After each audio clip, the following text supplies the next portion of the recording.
الحمد لله رب العالمين والصلاة والسلام على الرسول النبي الكريم الأمين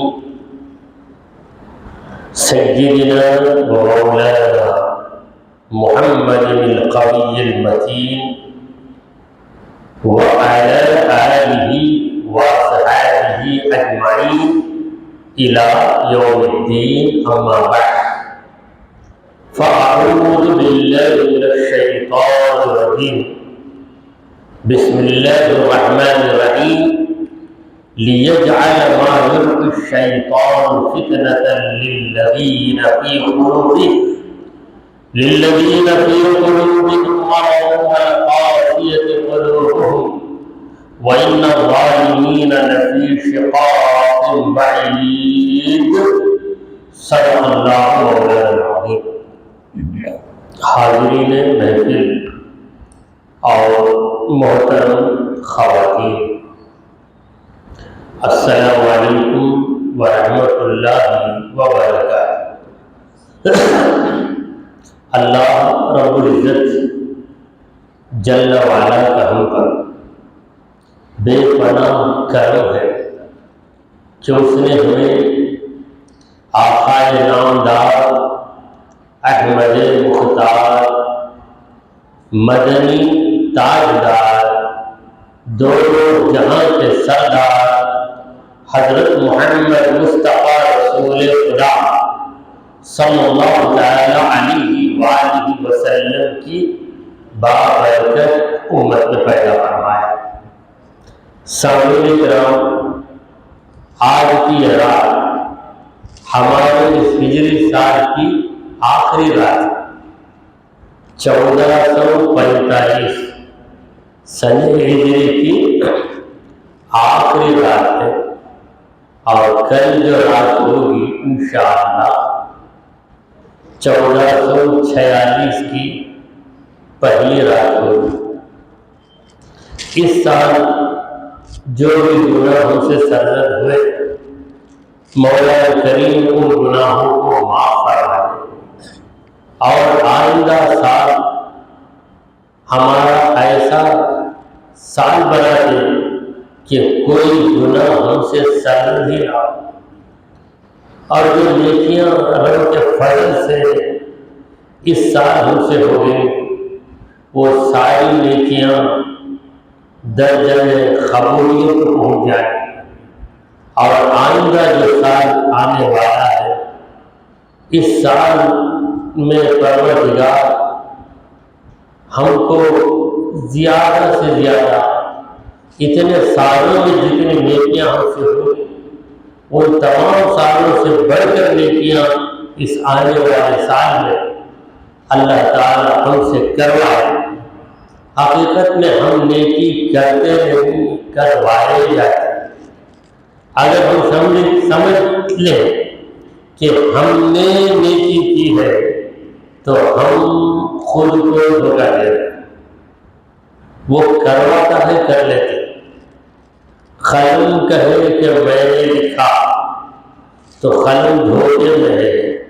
کاتب لکھتا ہے، قلم چلتا. تو قلم جتنا کاتب کا محتاج ہے اس سے کئی گنا بڑھ کر ہم ہمارے رب کے محتاج. تو چلیے، جس آیت مبارکہ کی تلاوت کا میں نے شرف حاصل کیا وہ سورہ حج کی آیت نمبر 53 50/3 بھی آیت ہے. مولا کریم فرمائے ہیں لِيَجْعَلَ مَا يُلْقِي الشَّيْطَانُ فِتْنَةً، تاکہ اللہ تعالی بنا دے اس چیز کو جو شیطان ڈالتا ہے ایک آزمائش. لِلَّذِينَ فِي قُلُوبِهِم مَرَضٌ، ان لوگوں کے لیے جن کے دلوں میں بیماری ہے. وَالْقَاسِيَةِ قُلُوبُهُمْ، اور جن کے دل سخت ہے. وَإِنَّ الظَّالِمِينَ لَفِي شِقَاقٍ بَعِيدٍ، یقیناً ظالم لوگ دور کے جھگڑے میں پڑے ہوئے۔ یہ اس آیت کے لفظوں کا ترجمہ ہے۔ لفظ تھا، ہم نے ترجمہ کر دیا، وضاحت نہیں ہوئی۔ اس سے آگے جو آیت ہے اس میں اللہ تعالیٰ نے فرمایا کہ جب خدا کے پیغمبر یہ آرزو کرتے ہیں کہ خدا کا دین پھیل جائے تو شیطان لوگوں کے دلوں میں وسوسے ڈال کر انہیں دین سے دور کرنے کی کوشش کرتا ہے۔ پروردگار عالم اس کے وسوسوں کو دور کر کے اپنی باتوں کو دلوں میں مضبوط بنا دیتا ہے۔ دیکھیے شیطان بڑا مکار، بڑا چالک، پیغمبروں پر تو اس کا داؤ نہیں چل سکتا، مگر بڑے بڑوں پہ اس کا داؤ چلتا ہے۔ مگر رب ایسا کرم کر دیتا ہے کہ شیطان کا داؤ چل نہیں پاتا۔ کیا شیطان نے حضرت ابوبکر صدیق کو گمراہ کرنے کی کوشش نہیں کی ہوگی؟ ضرور کیا۔ حضرت ابوبکر کو گمراہ کرنے کی کوشش کیا، مگر اللہ نے اس کی کوشش کو ناکام بنا دیا، اور رب نے صدیق اکبر کے دل کو ایسا روشن بنا دیا کہ صدیق اکبر کے دل میں رب کی آیتیں گزر گئی، شیطان کے وسوسے نکل گئے۔ یہی حال عمر فاروق کا، کیا حضرت عمر فاروق کو بہکانے کی کوشش نہیں کیا؟ حضرت عمر کو اسلام لانے سے پہلے بہکے ہوئے، اس قدر بہک گئے کہ رسول کریم صلی اللہ علیہ وسلم کو قتل کرنے کے لیے نکلے، اپنے گھر سے قتل کرنے کے لیے نکلے۔ رب نے ایسا کرم کیا کہ جو قتل کرنے گئے نبی کو، اب وہ نبی کی خاطر قتل ہونے کے لیے تیار۔ جو گئے تھے نبی کو مارنے کے لیے، رب نے ان پہ ایسا کرم کر دیا کہ اب نبی کو جو مارے گا عمر اس کو مارے گا، جو نبی کو مارنے کی کوشش کرے گا حضرت عمر اسے مار دے گا، اور نبی پہ مرنا ہی حضرت عمر کی آرزو بنی۔ نبی پہ مرو، نبی کی بستی میں مجھے مولا۔ حضرت عمر رضی اللہ تعالی عنہ کی دعا، اللہم ارزقنی شہادۃ فی سبیلک واجعل موتی ببلد رسولک، اے اللہ مجھے تیری راہ میں شہادت نصیب فرما اور تیرے رسول کے شہر میں میری موت واقع فرما۔ مدینے میں مرنے کی کوئی آرزو کرتا ہے تو لوگ کہتے ہیں کیا بھائی اللہ کام ہو دیتا ہوں مرنا سوچنا، مدینے میں مرنے کی آرزو کیوں کرتے ہیں؟ ان سے کہنا کہ تیرا یہ سوال ہم سے کرنے کے پہلے حضرت عمر سے جا کے کرو، حضرت عمر سے پوچھ کیا عمر آپ کہیں بھی وفات پائے، آپ کا جو درجہ ہے وہ درجہ آپ کو ملے گا، مدینے میں وفات پانے کے آپ کرنا کیوں کرتے ہیں؟ تو یہ جو مدینے میں مرنے کی آرزو کرتے ہیں کہ مدینے میں موت آ جائے، یہ جو آرزو کرتے ہیں ان کو والدوں تانا دیتے ہیں،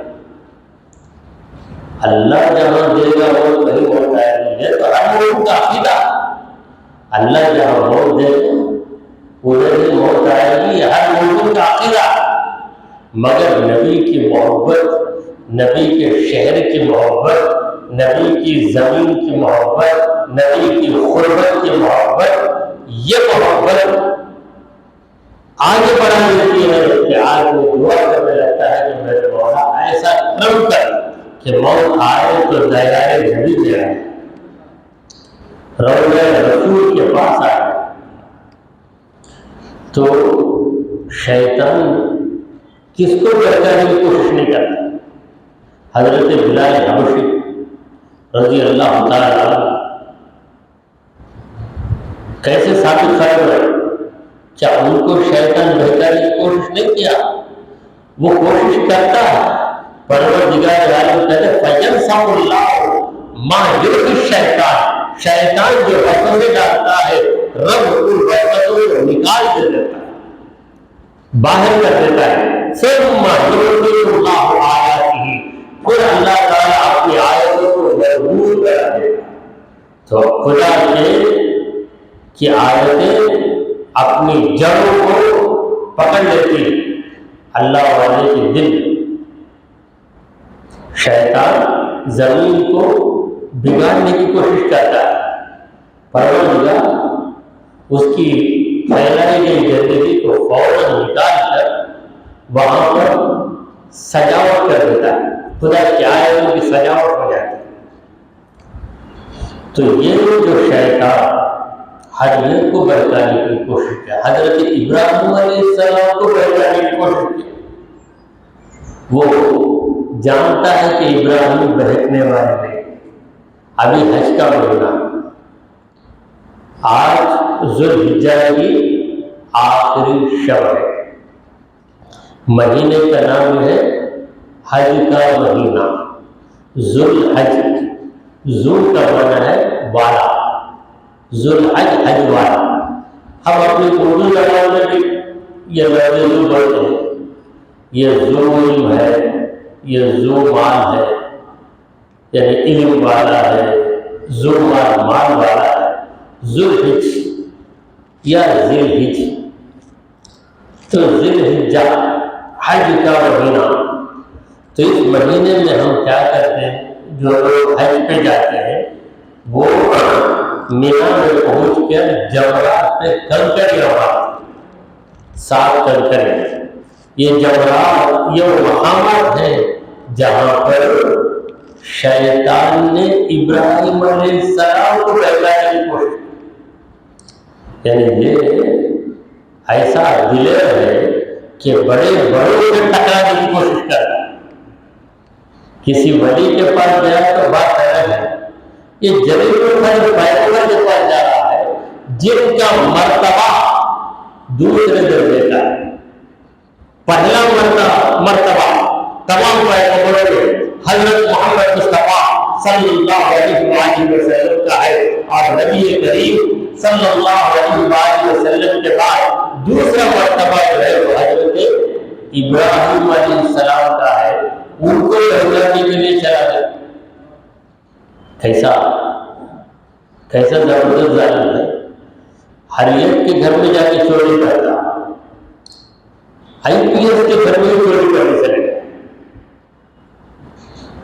IPS تمام چوروں کو پکڑنے والا اس کے گھر میں جا کے چوری کرتا ہے۔ وہ ابراہیم علیہ السلام جو سب کو شیطان کے شر سے، شیطان کے وسوسوں سے، شیطان کے خیالات سے، شیطان کی باتوں سے بچانے والے ہیں، وہ ابراہیم علیہ السلام جب رب کے حکم کی تعمیر کے لیے جا رہے ہیں تو وہاں بھی ٹرائل کرتا ہے، اپنی کوشش کرتا ہے، ان کو ذرا بہکا کر دیکھیں گے، بہک گئے تو میں کامیاب ہوں۔ تو ابراہیم علیہ السلام نے کنکریاں پھینک کر شیطان کو بھگایا تو رب کو ادائی ابراہیم پسند آئی، ایسے پسند آئی کہ ہر آدمی کے لیے جمرات پہ مارنا لازمی ہو گیا، واجب ہو گیا۔ تو آج ہم شیطان کو مارنا رغم للرحمن رغم للشیطان، شیطان کی ناک کاٹنے کے لیے، رحمان کو راضی کرنے کے لیے ہم یہ کنکری پھینکتے ہیں۔ تو ہم کتنے کرشمے، لاکھوں کی تعداد میں لوگ کنکریاں مارتے ہیں، اتنی کنکریاں کہاں جاتی ہیں اور اتنے لوگوں کو کنکریاں مل جاتی ہیں یہ کی جگہ مزدلفہ۔ کبھی شکایت نہیں ہوتی کہ ہمیں کنکری نہیں ملی، ایسا ہوتا ہی نہیں. یہ بھی خدا کی قدرت کی شان ہے. تو اللہ تبارک و تعالی بنا دیتا ہے شیطان جو وسوسے ڈالتا ہے. ما یلقی شیطان، جو شیطان گراتا اچھی چیز نہیں گراتا، ہمیشہ خراب چیزیں گرائے. جیسے کوئی آپ کو طاقت دینے کی کوشش کرے تو آپ کے گلاس میں، آپ ہاتھ میں گلاس پکڑے ہوئے، کوئی اس میں گرا رہا ہے دودھ، اچھا دودھ گرائے گا، مگر آپ کا دشمن رہا اس دودھ میں زہر ملا کے گرائے گا تاکہ آپ پی کر مر جائیں. یہی حال شیطان کا ہے. کبھی کبھی شیطان نیکی کا شوق دلاتا ہے تاکہ اس چھوٹی نیکی میں آپ ملوث کر بڑی نیکی سے محروم ہو جائیں. اس کے لیے کام کرتا ہے. تو شیطان بڑا مکار ہے اور اس کی دشمنی ایسی ہے کہ ہر انسان سے اس کی دشمنی. کیا آپ کہہ سکتے ہیں کہ شیطان فرعون کا دوست ہے؟ فرعون کا دشمن ہے. فرعون بنانے والا بھی شیطان، خارون بنانے والا بھی شیطان، نمرود کو نمرود بنانے والا بھی شیطان، ابو جہل کو ابو جہل بنانے والا بھی شیطان. تو شیطان جو وسوسے ڈالتا ہے پروردگار عالم اسے ایک آزمائش بنا دیتا ہے. للذین فی قلوبہم مرض، جن کے دلوں میں بیماری، دل کی بیماری. کہ یہ مطلب نہیں جیسے ہسپتال میں آپ کو نظر آئے کارڈیالوجسٹ، پھر ہارٹ کے ڈسیزز ہے نا، دل کی بیماری، وہ بیماری نہیں. یہاں دل کی بیماری سے مراد کفر، شرک، نفاق، پھر اس کے بعد حسد، تکبر، حرص، لالچ، یہ ساری چیزیں دل کی بیماریاں. تو جن کے دلوں میں بیماری، یہاں بیماری سے مراد کون سی بیماری؟ شک کی بیماری. ایمان یقین کا دوسرا نام، چونکہ اللہ نے ایمان کی جگہ یقین کا لفظ استعمال کیا. وَبِالْآخِرَةِ هُمْ يُوقِنُونَ، آخرت میں یہ لوگ یقین رکھتے ہیں. کیا مطلب؟ ایمان رکھتے ہیں. تو ایمان یقین کو کہتے ہیں. جہاں شک آ جائے پروردگار کہتے ہیں یہ بیماری، واقعی شک بڑی بیماری.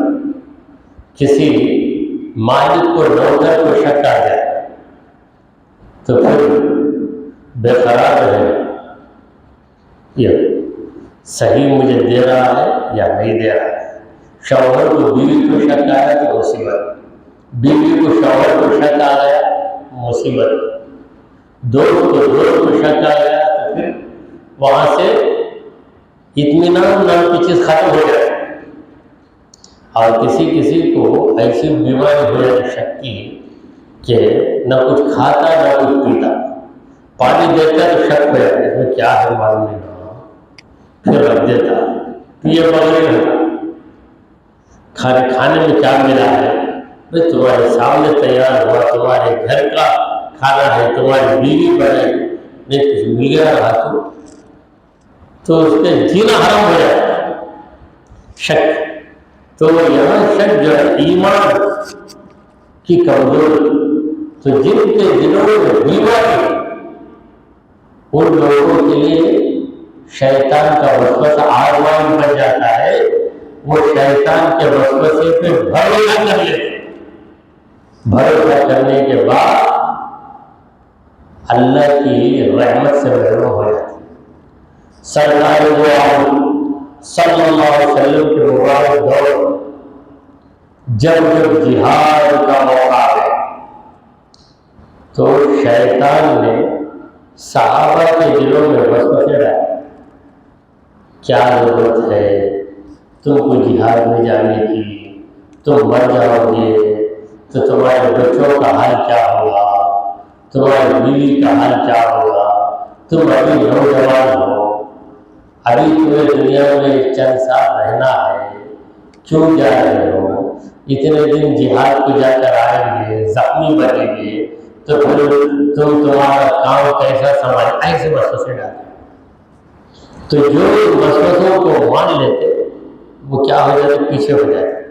جنگ بدر میں سرکار دو عالم صلی اللہ علیہ وسلم کے ساتھ ایک بڑی تعداد نکلی تھی، مگر یہ جو منافقوں کا سردار عبداللہ بن ابی، اس نے ایسا بہکایا بعض مسلمانوں کو جن کے ایمان کمزور تھے وہ پیچھے ہو گئے، صرف 313 مسلمان سرکار دو عالم صلی اللہ علیہ وسلم کے ساتھ رہے، وہ اصحاب یقین تھے۔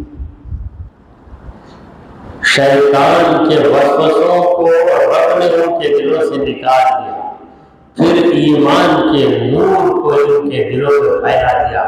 اب ایسا نور آیا کہ ایک صحابی 100 کافروں میں بھائی بن گئے، 100 میں بھائی ہو گئے۔ یہ 313 وہاں پہ 1000 کے لگ بھگ، مگر جنگ کا نتیجہ بتاتا ہے کہ کافر 300 تھے، مسلمان 1000 تھے۔ نتیجے پر کسی کو تجزیے کا موقع دیا جائے، ذرا ریویو کرو کہ جیتنے والوں کی تعداد کیا ہوگی، ہارنے والوں کی تعداد کیا ہوگی، تو ریویو کرنے والا یعنی تجزیہ کرنے والا یہی کہے گا کہ جیتنے والے 1000 سے ہوں گے، ہارنے والے 300 سے ہوں گے، لیکن حقیقت ہے کہ نہیں ہوئی، تیرا تجزیہ غلط، تیرا جو ریویو ہے یہ غلط ہے، جیتنے والے 300، ہارنے والے 1000۔ تو شیطان ہمیشہ یہ کوشش کرتا ہے کہ وسوسے ڈال دے، اور کبھی غریبی آ جاتی ہے تو وسوسہ دل میں برابر میں نماز پڑھتا ہوں، میں دین کی پابندی کرتا ہوں، میں غریب ہی غریب ہوتا جاتا ہوں، میرے سامنے والا فجر کو نہیں ہوتا، کبھی روزہ رکھتا کبھی نہیں رکھتا، منمانی کرتا، دھوکہ دے کے تجارت کرتا، وہ دولت میں دولت حاصل کر رہا ہے، میں غریب کو غریب، کیا فائدہ نماز پڑھ کے، کیا فائدہ روزہ رکھ کے؟ تو یہ وسوسے کے پیچھے جا کر نماز کو بھی چھوڑ دیا، روزے کو بھی چھوڑ دیا۔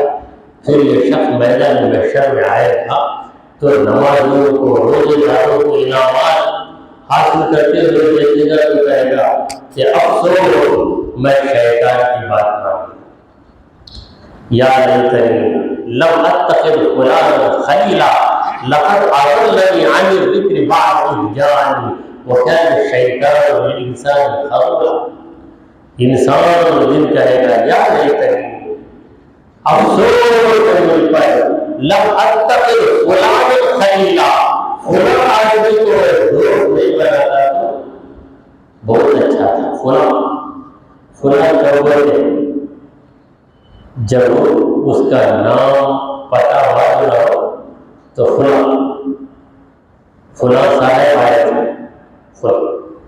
تو فلاں شخص کو جس کا نام اسے یاد نہیں آ رہا ہے یا نام یاد آ رہا ہے، نام بتایا نہیں چاہتا، تو فلاں کو میں دوست نہیں بنایا تو بہتر تھا۔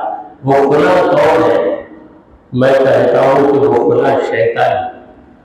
شیطان کو میں نے دوست بنا دیا، اور شیطان انسان کے روپ میں بھی آیا، انسان کے روپ میں آیا، آ کر بہکاتا ہے، کیا دیوانے کام کرتا ہوں، زمانہ بھولو بالکل ہوگا، اب بھی حلال حرام حلال حرام سنتے رہے تو چلے گا نہیں بھائی،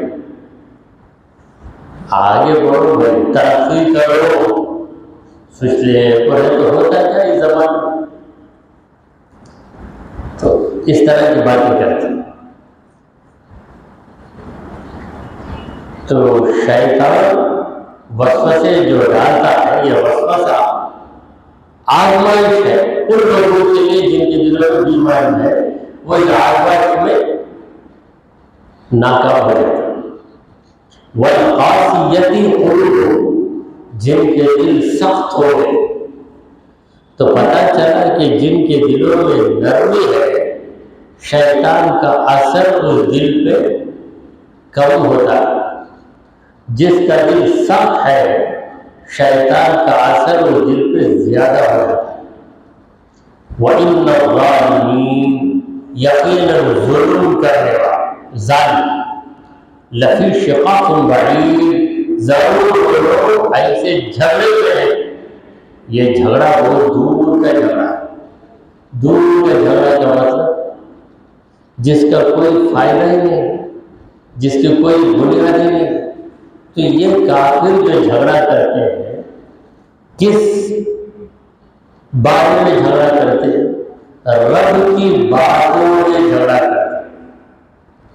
رب نے کہا کہ مرنے کے بعد تم دوبارہ زندہ کیے جاؤ گے، تو یہ جھگڑا کرتے ہیں۔ کیسا ہو سکتا؟ کیسا ہو سکتا؟ مرنے کے بعد میں کیسے زندہ ہو سکتا؟ تو اللہ کہتا ہے کہ یہ بہت بے بنیاد جھگڑا ہے، اس کی کوئی وجہ ہی نہیں۔ ذرا انسان غور تو کرے، انسان غور تو کرے۔ اللہ تعالیٰ نے حضرت زکریا علیہ السلام سے کہا وَقَدْ خَلَقْتُكَ مِنْ قَبْلُ وَلَمْ تَكُ شَيْئًا۔ حضرت زکریا علیہ السلام بڑے ادب و احترام سے عرض کیا ہے، پروردگار مجھے کیسا بیٹا پیدا ہوگا؟ وَامْرَأَتِي عَاقِرٌ، میری بیوی بانجھ ہے، میں بوڑھا ہوں۔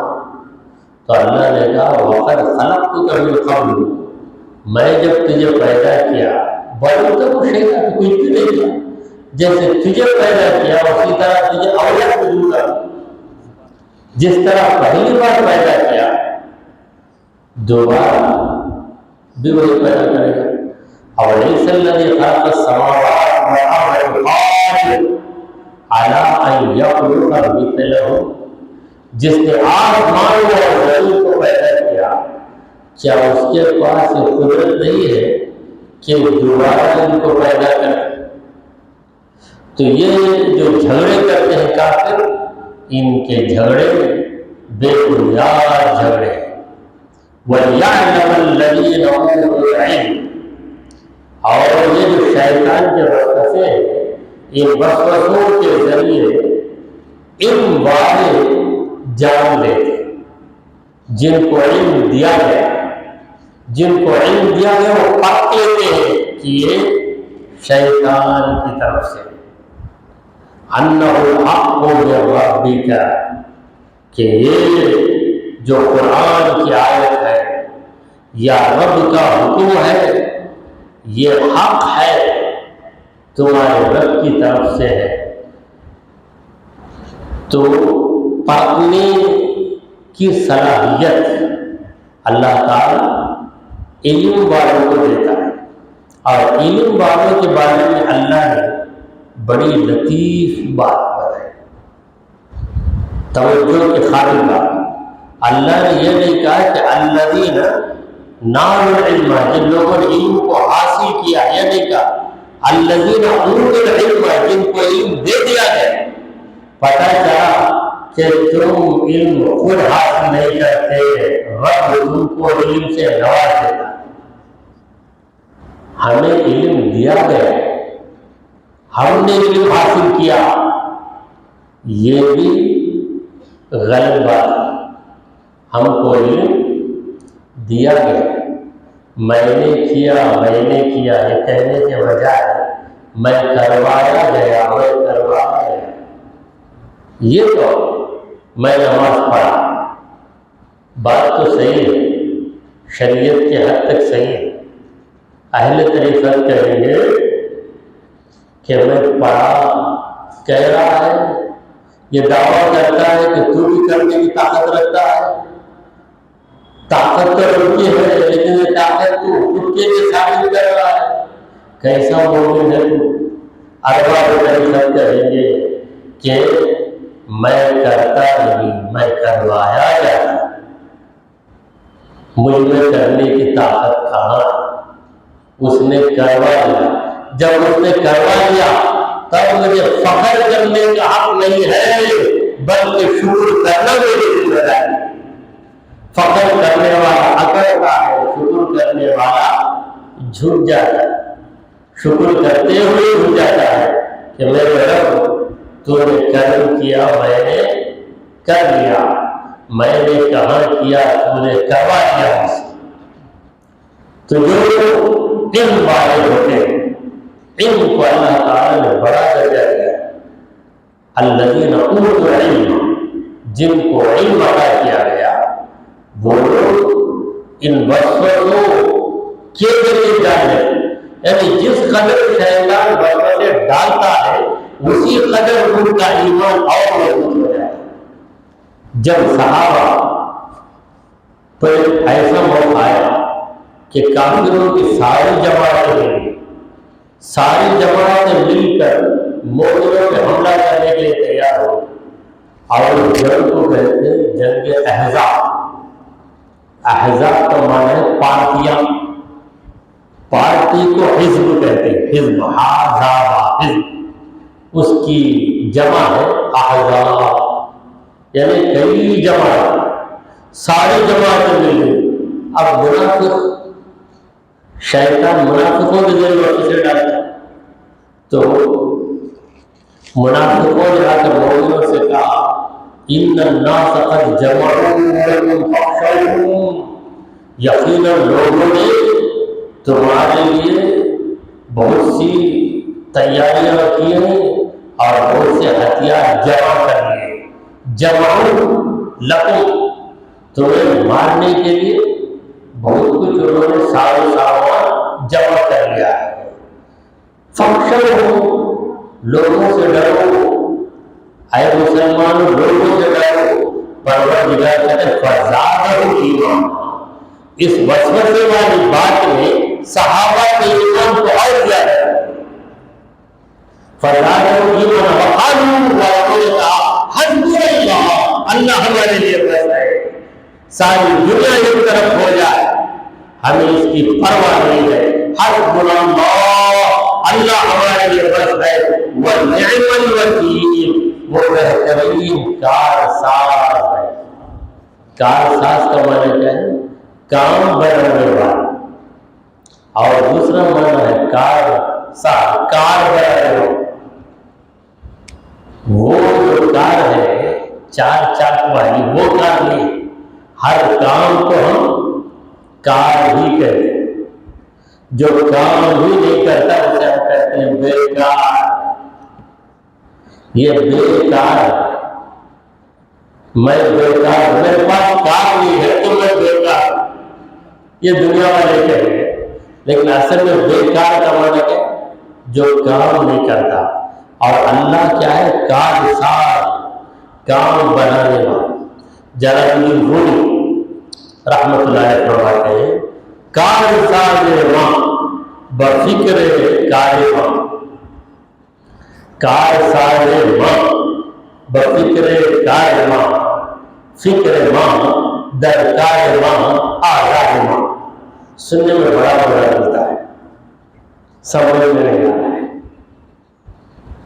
تو یہ جلال الدین رومی رحمۃ اللہ علیہ کی مثنوی، اس کو سمجھنے کا شوق اللہ نے مجھے ایسا عطا کیا کہ صرف اس کو سمجھنے کے لیے میں نے فارسی کو سیکھا. ورنہ مولوی کے کورس میں جو ہمارے پاس ہے فارسی نہیں، تو الگ سے فارسی کو صرف اس لیے سیکھا کہ مثنوی کو میں براہ راست سمجھ، ترجمے کے سہارے بھی سمجھ میں آ جاتی ہے بات، مگر وہ انڈائریکٹ ہے. ہم چاہتے ہیں کہ ڈائریکٹ چیز حاصل کریں. تو کارساز ماں، ہمارا کام بنانے والا پروردگار.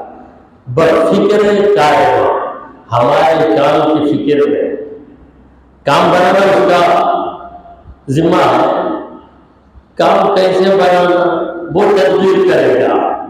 فکر ہم جو فکر کر رہے ہیں، ہماری فکر در کارما، ہمارے کام کے بارے میں، آزار ماں، ہماری بیماری، آزار کا معنی ہے بیماری، یہ آزار تو ہم جھٹکا مار رہے، آزار کیا آزار لگ گیا کسی کو، یہ فارسی کا کیا آزار لگ گیا، آزار آزار یعنی بیماری، فکر ماں درکار ماں آزار ماں، ہمارے کام کے ہم فکر میں رہ جاتے ہیں تو ہم عقل مند نہیں ہے، بیمار آدمی، عقل ہوتی تو رب پہ بھروسہ کرتے، عقل نہیں ہے، اس لیے خود پہ بھروسہ کر لیا، میں کروں گا، خدا کہتا ہے تو کر سکتا کر لے،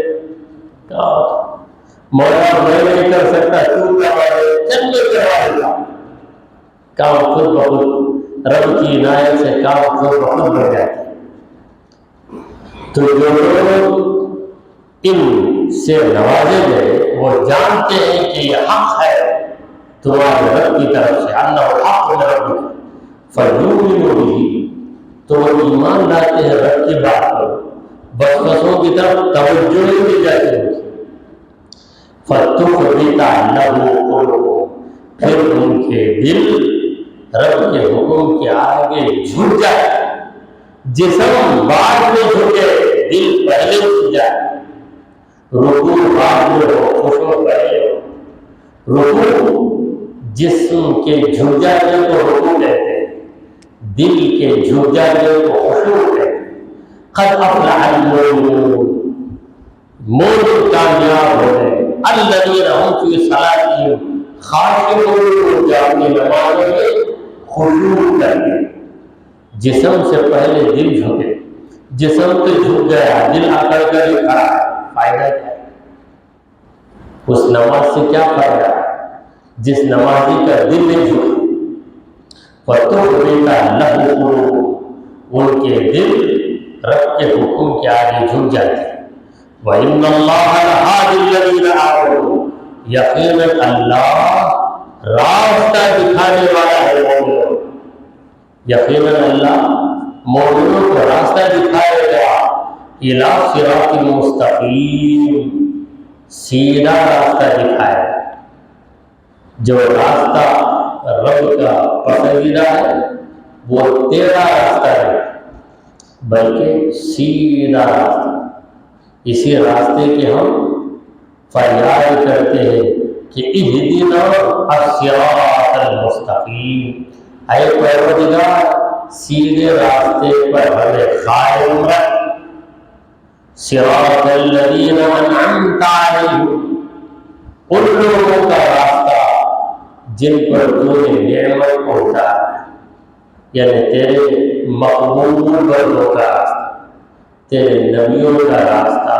تیرے ولیوں کا راستہ، یہی راستہ ہے صراط مستقیم، غیر المغضوب علیہم ولا الضالین، ان لوگوں کا راستہ نہ دکھائے جن پر تیرا غضب اتر گیا اور جو بھٹک گئے۔ تو اللہ مومنوں کو سیدھا راستہ دکھاتا ہے، اس کا مطلب ہے اللہ انہیں توفیق دے دیتا ہے، توفیق، پروردگار ان کے دلوں کو نیکی کی طرف پھیر دیتا ہے، جیسے کہ قرآن میں ایک جگہ ہے من یہد اللہ، ومن یؤمن باللہ یہدی قلبہ، جو اللہ پر ایمان لاتا ہے یہدی قلبہ، اس کے دل کو اللہ ہدایت دے دیتا ہے۔ تو تفسیر قرآن کو یہاں پر موقوف کرتے ہوئے آئیے اب احادیث طیبہ کا رخ کریں۔ چلیے ایک حدیث آپ کے سامنے عرض ہے۔ عن ابی ذر قال، حضرت ابو ذر غفاری رضی اللہ تعالی جلیل القدر صحابی حضرت ابوذر فرماتے ہیں دعانی رسول اللہ صلی اللہ علیہ وسلم، اللہ کے رسول محمد مصطفیٰ صلی اللہ علیہ وسلم نے مجھے بلایا. حضور نے کہا یا ابوذر، اے ابوذر آ جاؤ. وَهُوَ يُشْتَرِطُ عَلَيَّ، نبی کریم صلی اللہ علیہ وسلم نے مجھے بلا کر یہ شرط لگائی. مجھ پر یہ شرط کو نبی نے لازم کر دیا. وہ شرط کیا تھی؟ کنڈیشن، اللہ تسأل الناس شیئا، لوگوں سے تو کچھ بھی نہیں مانگے گا. حضرت ابوذر کو سرکار دو عالم صلی اللہ علیہ وسلم یہ حکم دے رہے کہ ابوذر لوگوں سے کوئی چیز تو طلب ہی نہیں کرے گا، یہ وعدہ کرنے سے. قلت نعم، میں نے عرض کی ہاں ہاں یا رسول اللہ، یا رسول اللہ میں لوگوں سے کچھ بھی نہیں مانگوں. قال، نبی کریم صلی اللہ علیہ وسلم نے فرمایا ولا صوتک ان سقط منک، دیکھ تیرے ہاتھ میں جو کوڑا ہوگا، یعنی گھوڑے کو مارنے کے لیے جو کوڑا ہاتھ میں رکھتے، یہ کوڑا اگر تیرے ہاتھ سے گر گیا، ان سقط منک، تجھ سے گر گیا، تیرے ہاتھ سے گر گیا، تو کسی انسان کو بلا کر نہیں کہے گا کہ ذرا وہ کوڑا گر گیا اٹھا کر دے دو، یہ جو ہنٹر گر گیا ہے اسے اٹھا کر دو، یہ بھی نہیں پوچھے گا. مطلب ہے کہ پانی کی پیاس لگی، مجھے پانی میں روٹی پڑ حتیٰ تنزل علیہ فتاخذ، گھوڑے سے تو خود اترے گا اور تو خود وہ کوڑا ہاتھ میں اٹھائے گا. یہ شرط نبی کریم صلی اللہ علیہ وسلم نے حضرت ابوذر کو لگایا. سرکار دو عالم صلی اللہ علیہ وسلم کو اللہ تبارک و تعالی نے یہ اختیار دیا. کیا اختیار دیا ہے کہ آپ شریعت کا جو حکم ہے اس کے علاوہ کوئی حکم کسی کو دینا چاہے تو دے سکتے. تو یہ جو حکم ہے کہ کوئی چیز گر گئی، مثلا میں ہاتھ میں کھانا رکھا تھا، پھر گر گیا، بچہ قریب ہے، میں بچے سے کہوں گا ذرا کھانا اٹھا کر دے، جائز ہے ناجائز ہے. کوئی چیز جھڑ گئی، مثلا میں بیگ رکھ کے آ گیا، کوئی میرا شاگرد آیا تو میں نے کہا ذرا میری تھیلی لے کر آؤ، جائز. یہ جائز کام ہمارے حضور حضرت ابوذر کے لیے ناجائز بنا ہے. اے ابوذر، کوئی چیز کسی سے نہیں مانگو، اتنے پاور بن جانا کہ تمہارے ہاتھ سے اگر گھوڑے کا کوڑا گر گیا تو اسے بھی کسی سے طلب نہیں کرا، تم گھوڑے کو بڑھے ذرا اٹھا کر دے، ذرا ہیلپ کرو، نہیں بڑھ. اگر یہ دور ہوتا تو ہم کسی گاڑی میں جانے والے ٹو ویلر والے سے کہتے ذرا مجھے ڈراپ کر دینا، وہ بھی نہیں گیا. یعنی ساری باتیں آ گئی. یہ حضرت ابوذر کے لیے خاص ہے. دوسرا اس پہ عمل کرنا چاہے تو کر سکتا ہے، مگر حضرت ابوذر کے لیے عمل کرنا لازمی تھا، چونکہ نبی کریم صلی اللہ علیہ وسلم نے حضرت ابوذر سے عہد لے لیا. اگر کسی کو بلا کر حضور کہتے کہ دیکھ ہر مہینے میں شروع کے 15 دن تو روزہ رکھنا، کسی کو کہہ دے تو اس کے لیے لازم ہو جائے. خاص حضرت علی کو بلایا، حضور صلی اللہ علیہ وسلم، اے علی میری فاطمہ جب تک زندہ ہے تو دوسری شادی نہیں کرنا، حرام ہو گیا. حضرت علی کے لیے بیوی فاطمہ جب تک زندہ رہے نکاح ثانی حرام، ہر مسلمان کے لیے جائز، حضرت علی کے لیے ناجائز۔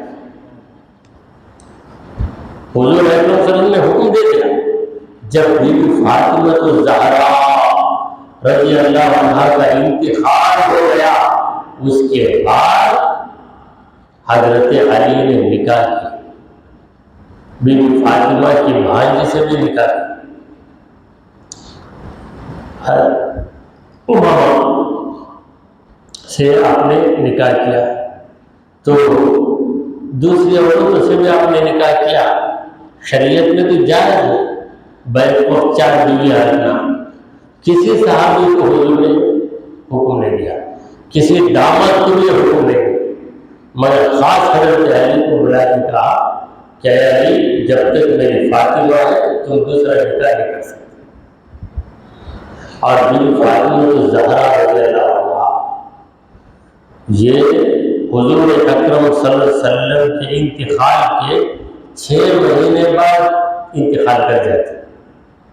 ایک مرتبہ حضور نے بی بی فاطمہ کے کان میں کچھ بات کہی تو بی بی فاطمہ کے چہرے پہ بہت ہی افسردگی، غم کی لہر چھا گئی۔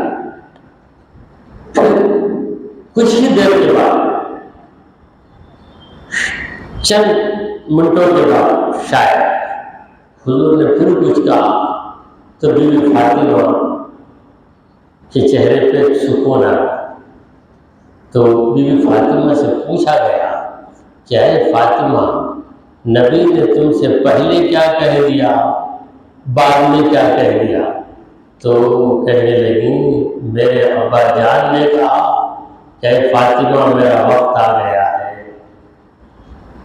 تو میں سن کر، وقت تو آنا ہے ہر ایک کو، مگر میرے والد محترم رخصت ہو جائیں گے۔ پھر میرے ابا جان نے فوراً مجھ سے کہا کہ اے فاطمہ، میرے جانے کے بعد سب سے پہلے جو مجھ سے آ کر ملنے والا ہے میرے گھر والوں میں تو ہی۔ تو میں خوش ہوں کہ میرے ابا جائیں گے بھی تو کیا ہوا، جا کر کم دنوں میں چلے جاؤ، صرف 6 مہینے میں بی بی فاطمہ الزہرا رضی اللہ تعالی عنہا کا انتقال ہو جاتا ہے۔ تو یہ شرط لگائی، حتی تنزل الیہ فتعبده، اے ابو ذر گھوڑے سے اتر، گھوڑے کا جو گھوڑا ہے وہ اپنے ہاتھ میں لے، پھر جا کے بیٹھ جا، کسی سے کام بھی نہیں لینا، کہتے ہیں کسی سے ہیلپ لینا یہ بھی نہیں لینا، اس پر قائم رہنا۔ حضرت ابو ذر رضی اللہ تعالیٰ برابر اس بات پر قائم ہے۔ چلیے ایک اور حدیث سنا کر اپنی بات کو میں ختم کر لیتا ہوں۔ یہ جو حدیث آپ نے سنی ہے یہ حدیث ہے مسند احمد کی، مسند، اسے مسند ہی پڑھنا۔ اب جو لوگ اردو جانتے ہیں عربی نہیں جانتے وہ مسند احمد کو مسند احمد پڑھنے لگے، تو مسند احمد یہ ایک اور حدیث ہے بخاری شریف کی۔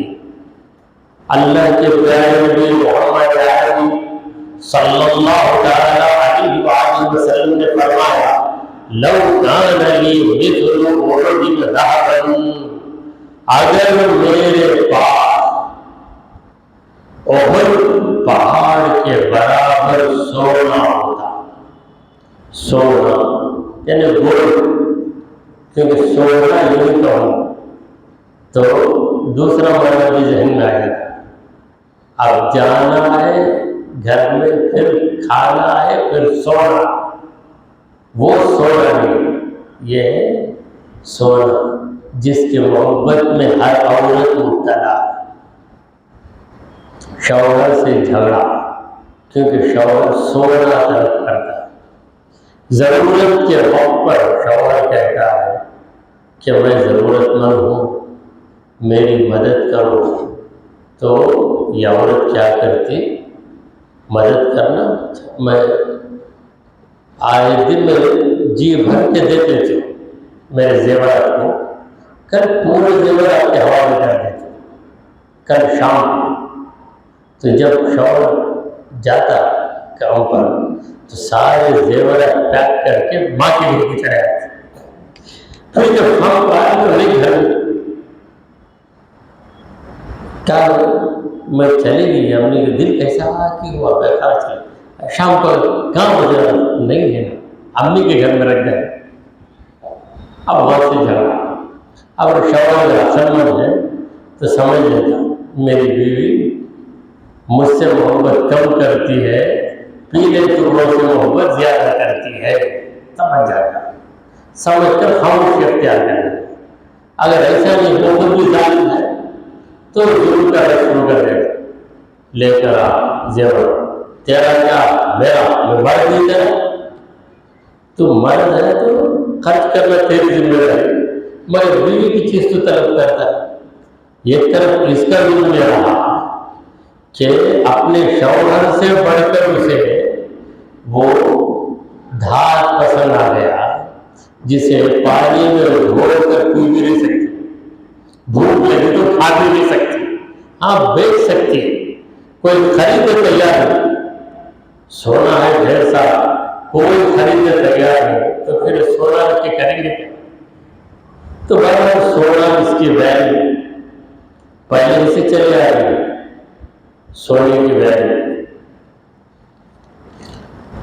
تو حضور نے کہا کہ اگر ایک پہاڑ کے برابر سونا مل گیا میرے پاس ہو لسرنی، تو مجھے یہ بات خوش کرے گی، اللہ یقول علی خلاق لیال وعندی منہ شیء، کہ 3 راتیں گزرنے سے پہلے وہ پورا سونا میرے ہاتھ سے نکل جائے، یعنی میں اس طرح تقسیم کروں کہ یہ پہاڑ کے برابر سونا کتنا ہے، کتنے کلو ہے، کتنے ٹن ہے۔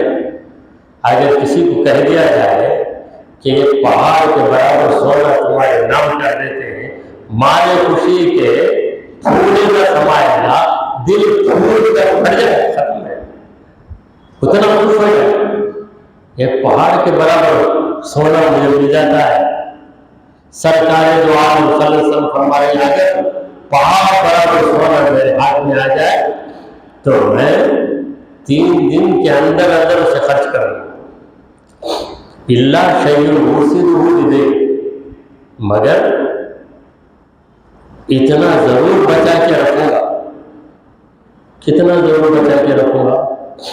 کوئی سوچتا ہوگا کہ جس میں میرے گھر کا خرچ چلاؤں گا یا یہ 2 دن کے لیے روٹی کا انتظام کرنا، یہ نہیں، حضور کہتے مرسلہ دے، خرچ ادا کرنے کے لیے رکھو، یعنی خرچ ادا کرنا اتنا ضروری ہے کہ میں خیرات بعد میں کروں گا، خرچ پہلے ادا کروں گا۔ مگر اس وقت کتنے لوگ ایسے، افسوس کی بات تو یہ ہے کہ کوئی غیر مسلم خرچ دیتا ہے تو ڈر کی وجہ سے واپس کر دیتا ہے۔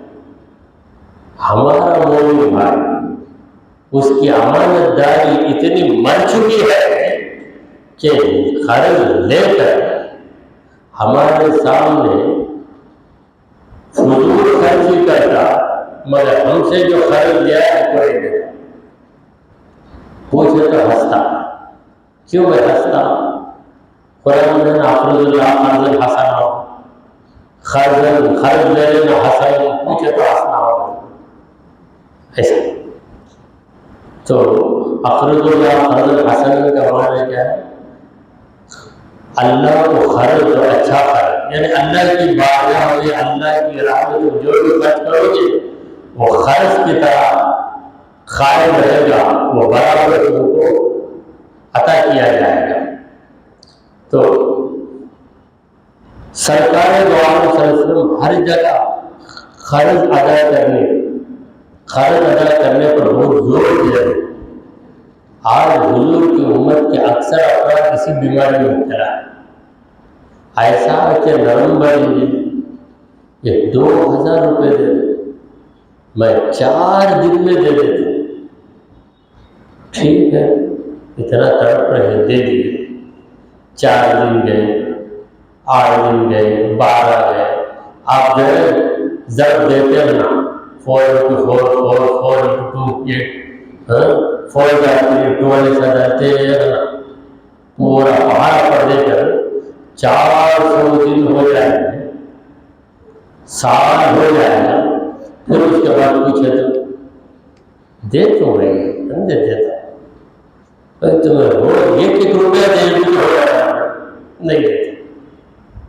سارے کام کریں گے، جس نے قرض دیا ہے قرضدار اسے ہرگز نہیں دے گے۔ اگر رسول کریم صلی اللہ علیہ وسلم کی ان باتوں پر عمل ہو جائے تو ایسی حرکت ہرگز نہیں کرے گی۔ تو اس میں کیا ہوتا ہے کہ قرض دینے والا تنگ آ جاتا ہے، پھر اس کے بعد جب کوئی صحیح ضرورت کے وقت پر بھی اس سے قرض پوچھتا ہے تو وہ بولتا قرض دے کر مجھے دھوکہ ہو گیا، دھوکہ بھی ہوا، دل کو دھکا بھی ہوا، آپ میں نہیں دیکھا۔ تو قرض جہاں تک ہو سکے قرض لینے سے پرہیز کریں۔ اگر قرض لے لیں تو آپ کو اتنی بے قراری رہے کہ جب تک آپ واپس نہیں کر دیتے آپ سکون سے نہیں کھاتے۔ اسی کا نام ہے انسانیت۔ دعا کیجیے کہ پروردگارا ہم نے جو کچھ کہا اور سنا اسے قبول فرمائے۔ اے اللہ ہمارے گناہوں کو معاف فرما، ہماری خطاؤں کو درگزر کر دے۔ اے رب کریم ہم پر تیری رحمت نازل فرما۔ اے اللہ ہمیں سیدھے راستے پر چلا، تیرے انبیاء اور تیرے اولیاء کے راستے پر چلا۔ اے رب کریم ہمارا خاتمہ ایمان کی حالت فرما۔ وصلی اللہ تعالی علی خیر خلقہ سیدنا ومولانا محمد وعلی آلہ وصحبہ اجمعین۔